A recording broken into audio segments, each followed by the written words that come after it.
నమస్కారం, welcome back to my channel. ఇంతవరకు నా ఛానల్ ఎవరైతే సబ్స్క్రైబ్ చేసుకోలేదో ప్లీజ్ డూ సబ్స్క్రైబ్. మంచి వీడియోస్ పెడుతున్నా, చాలా యూస్ఫుల్గా ఉంటుంది. ఈజీగా సింపుల్గా టమాటా చారు ఎలా చేసుకోవాలో చూసేద్దాం ఇప్పుడు.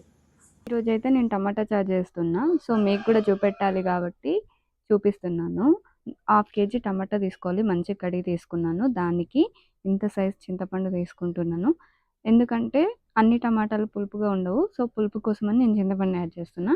ఇప్పుడు టమాటాలు మునిగేంత వరకు వాటర్ యాడ్ చేసుకొని అవి మొత్తం మంచిగా ఉడికి పగిలిపోయేంత వరకు ఉడికించుకోవాలి టమాటాలు. ఇప్పుడైతే మూత పెట్టి ఉడికిచ్చేద్దాం. అయితే అవి టమాటాలు ఉడికినవో లేదో ఒకసారి చూద్దాం.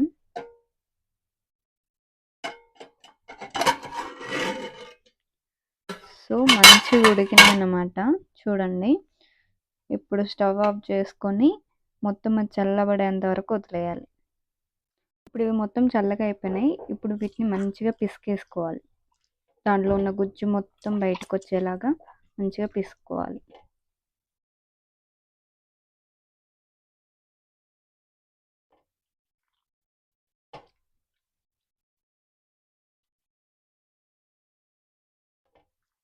టమాటాలు మనం మంచిగా పిసికిన తర్వాత అందులో ఉన్న గుజ్జు మొత్తం బయటకు వచ్చేసింది. ఇప్పుడు ఏం చేయాలంటే ఆ పిప్పి మొత్తం, గుజ్జు బయటకు వచ్చిన తర్వాత పిప్పి ఉంటుంది కదా, ఈ పిప్పి మొత్తం తీసేయాలి. మొత్తం అంటే మొత్తం తీసేయకొద్దు, కొంచెం ఉంచేసి లైట్గా ఉంచేసి మిగతా మొత్తం తీసేయాలి. దానిలో ఉన్న పిప్పి మొత్తం బయటకు తీసాం కదా, దీనికి ఒక 1/2 టేబుల్ స్పూన్ పసుపు, 1 టేబుల్ స్పూన్ కారం,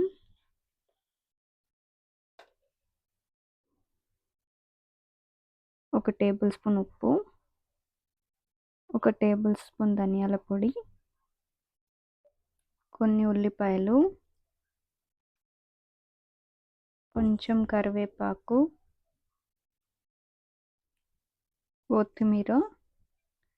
కొత్తిమీర కూడా యాడ్ చేసుకొని ఇప్పుడు పచ్చివాసన పోయేంత వరకు, అంటే ఇది మరిగేంత వరకు మళ్ళీ ఒకసారి మరిగించుకోవాలి. ఇది మరిగిపోయింది. ఇప్పుడు దీనికి పోపు పెట్టుకుందాం. ఇప్పుడు పోపు కోసం దీనిలోకి ఒక 2-3 టేబుల్ స్పూన్స్ ఆయిల్ తీసుకోవాలి.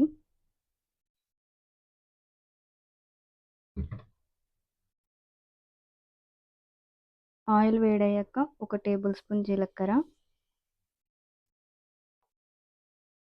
1/2 టేబుల్ స్పూన్ ఆవాలు, అవి చిటపటలాడిన తర్వాత ఒక 2-3 వెల్లుల్లిపాయలు వేగిన తర్వాత పొడుగ్గా కోసుకున్న ఆనియన్స్ వేసుకోవాలి.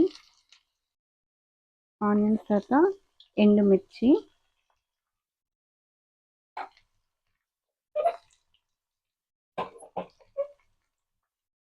2 పొడుగ్గా చీల్చిన పచ్చిమిర్చి,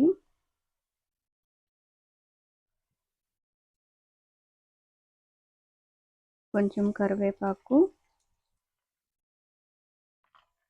కొంచెం కొత్తిమీర.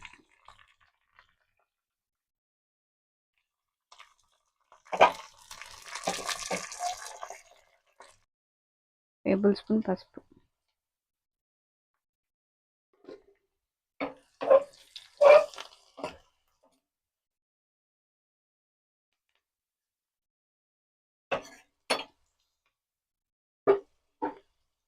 పోపు మంచిగా గోలింది. ఇప్పుడు స్టవ్ ఆఫ్ చేసుకొని ఇది మన టమాటా చారుకి యాడ్ చేసుకుంటే అయిపోయినట్టే.